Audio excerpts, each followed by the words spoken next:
The witch hunter, the man who hunted fear. He said he could see evil, that he could look into a person's eyes and tell if the devil lived inside them. He wasn't a priest, he wasn't a king, he was just a man. But hundreds would die because of his words. His name was Matthew Hopkins, and history remembers him as the Witchfinder General. England, 1644. A nation divided. Civil war raged between Parliament and Crown. Towns burned, families turned on one another, and the air itself seemed heavy with sin. When peace disappears, fear takes its place. And when people are afraid, they start looking for someone to blame. A bad harvest meant witchcraft. A sick child meant a curse. A neighbor's misfortune became proof that the devil walked among them. Fear was spreading faster than plague, and in fear's shadow, anyone who promised safety was welcome. Hopkins grew up in that shadow. The son of a strict Puritan minister, he was raised on silence, scripture, and the constant warning that the world was drowning in temptation. He studied a little law but never made it far. Those who knew him said he was quiet, precise, devout, and utterly convinced that he was meant for more. When witch hysteria swept through Essex, Hopkins found his purpose. He claimed that God had chosen him to reveal the devil's servants. No authority gave him power, he simply took it. He called himself the Witchfinder General, a title no one else had ever used. And in a country drowning in paranoia, that title was enough. Hopkins and his assistant, John Stern, began moving from town to town. They carried letters of commission, sealed with official-looking wax, promising divine justice and order. The towns paid them handsomely. Fear, it turned out, was expensive. Every accusation, every interrogation, every length of rope carried a price. The poor even borrowed money to fund their own trials. He told people he could prove guilt through signs and tests, sleep deprivation until the suspect broke, watching for a witch's mark, a mole, a scar, a freckle said to feed a familiar spirit. He ordered guards to keep prisoners awake for days, waiting to see if a demon would appear. Exhaustion became confession, and confession meant execution. Then came the swimming test. Bound at the wrists and ankles, the accused were thrown into a pond. If they sank, they were innocent, but often drowned before they could be pulled out. If they floated, the water had rejected them, and they were guilty. Hopkins called it proof. In truth, it was punishment without sin. For 3 years he wandered across the English countryside, Chelmsford, Manningtree, Bury St Edmunds, leaving smoke and silence behind him. Nearly 200 people died under his investigations. Not demons, not witches, people. He had turned fear into a profession and faith into a weapon. He spoke softly, carried a Bible, and quoted scripture. That made him believable. He wasn't a wild preacher. He was calm, methodical, righteous. To the frightened townsfolk, he sounded like reason itself. He offered them a story that made sense of their suffering, that evil had a face, and that by killing it, they could find peace again. But even hysteria has limits. By 1646, ministers began to question his authority.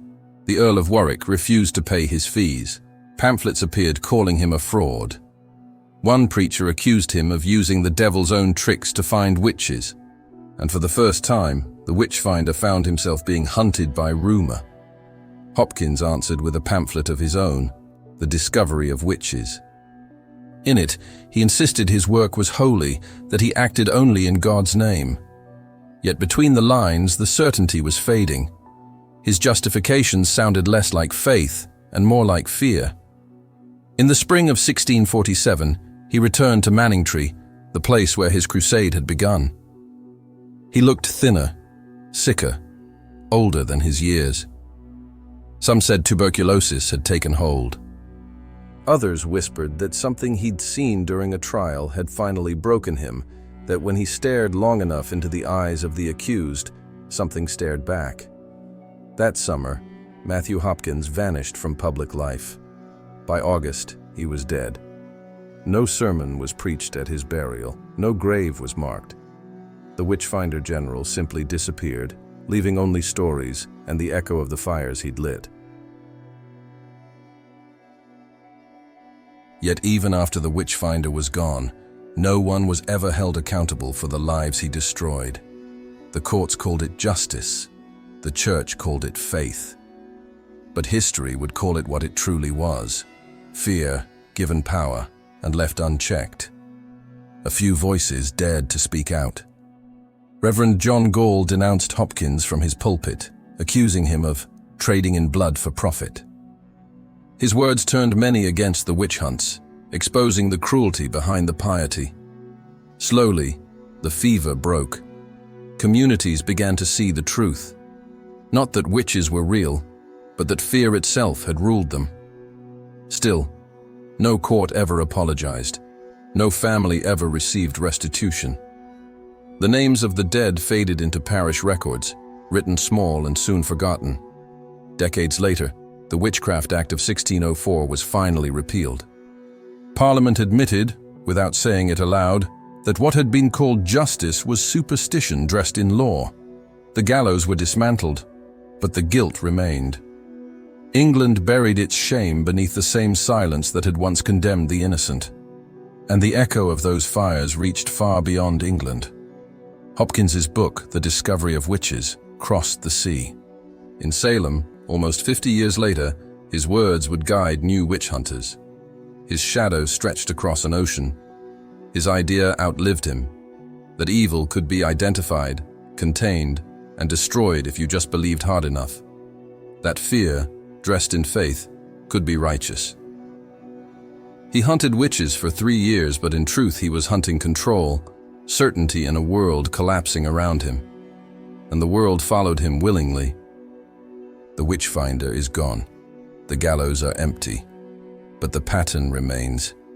Whenever people are afraid, they start looking for new witches, new names, new faces, new fires. The clothes change, the language changes, but the ritual stays the same. The real witch hunt never ended. It only moved from the villages of Essex to the corners of our own minds. He called himself the Witchfinder General, but he was never serving God. He was serving fear. And maybe that's the real horror, that an ordinary man can become a monster when he believes his fear makes him righteous. The witch hunter is gone, but the fear he preached still walks among us. We just call it by different names.